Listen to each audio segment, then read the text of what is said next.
Hey YouTube, me again. I guess I'm supposed to make this video, so I'm gonna make it. Have a good day. Anyway, couple things. One, uh, the reason that God sends a lot of his followers down here is because he sees what Lucifer and his followers are planning to do to the earth. And let me put it to you this way,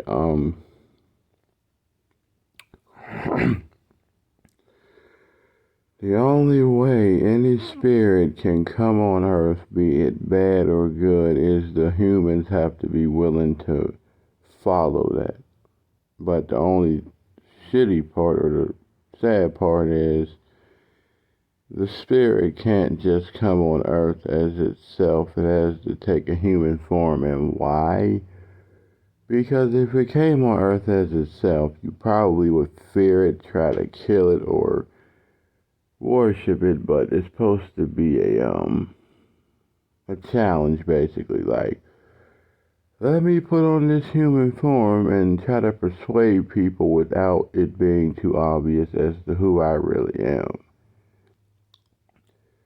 So a wager is done on the lives of humanity as far as Jesus and the Father sending their followers, Lucifer sending his.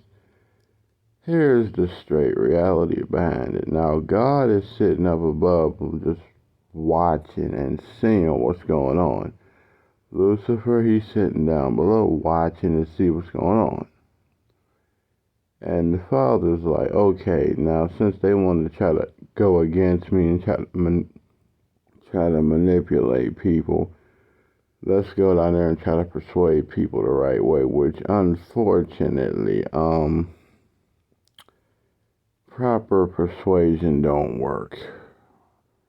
And what I mean is, Jesus or the Father will try to send their followers down here to try to persuade you the right way, which means telling you, like, you shouldn't do evil because it's going to ruin society, it's going to make life harder for everyone. You should understand one bad apple spoil a whole bunch, some stuff like that. And the thing is, and this is the human way of looking at it, if it ain't affecting me, I don't care.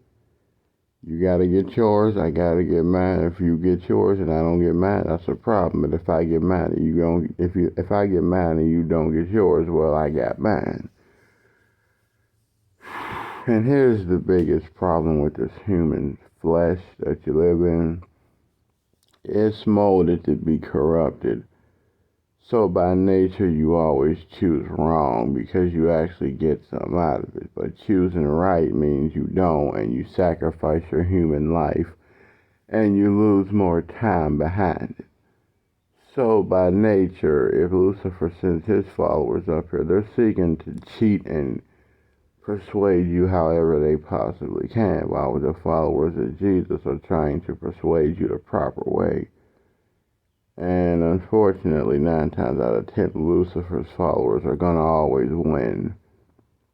Because humans, as the ages go by, humans are having less patience for tolerance and niceness. So, yeah, Lucifer is highly aware of that. So that's how he's able to persuade more people. Or as the old saying goes, you can catch more flies with honey than vinegar. You dig? If you do more nice stuff by people, you'll draw more people in, but just because the deed is nice don't mean it's right. Just because the deed is wrong don't mean it's evil. Sometimes a person could be doing evil for the right reason. Sometimes a person could be doing right for the wrong purpose. It's just what it is. But anyway, point being, a lot of Lucifer's followers, they do good, but there's always an evil motive. The Father's followers, it might seem like they're, losing a lot because they're trying to do what's right, but it looks like they're doing what's wrong in the process. And that's the way the world makes it look like they're trying to tell the truth, they're trying to help people, But in the end, it looks like they're trying to persuade you or mislead you because they're not hating you. They're not shoving stuff in your face. They're not trying to manipulate you. They're not trying to mock you. They're just trying to do what's right. So, yeah. And just as a little forewarning, and I don't know if you study the book of Lucifer or not, but one of the highest things in that book is that Lucifer will use beauty to make evil look good, and he will turn the truth into a lie and the lie into the truth. And anyone who speaks against that truth, which is a lie, he will have people come after you and either kill you or punish you for it. So just so it's understood, you better start studying, because that's why, how you say, so many beautiful looking people do so much evil and get away with it, because Lucifer knows. I can't use an ugly person to do my will unless they're funny or creative. I can't do it, it ain't gonna work. So I have to use an easier approach, which get an attractive person to lure you in. Beauty has power it don't even know about. Anyway, but like God, he tries to use a humble individual, but that barely works because people don't got time for humble. They ain't interested. So, yeah. And, yeah. So as you know or don't know, that's the part of the spiritual warfare that happens. God versus Lucifer, trying to see how many people they can gather before the end of time. So, yeah. And that's about it. So, peace.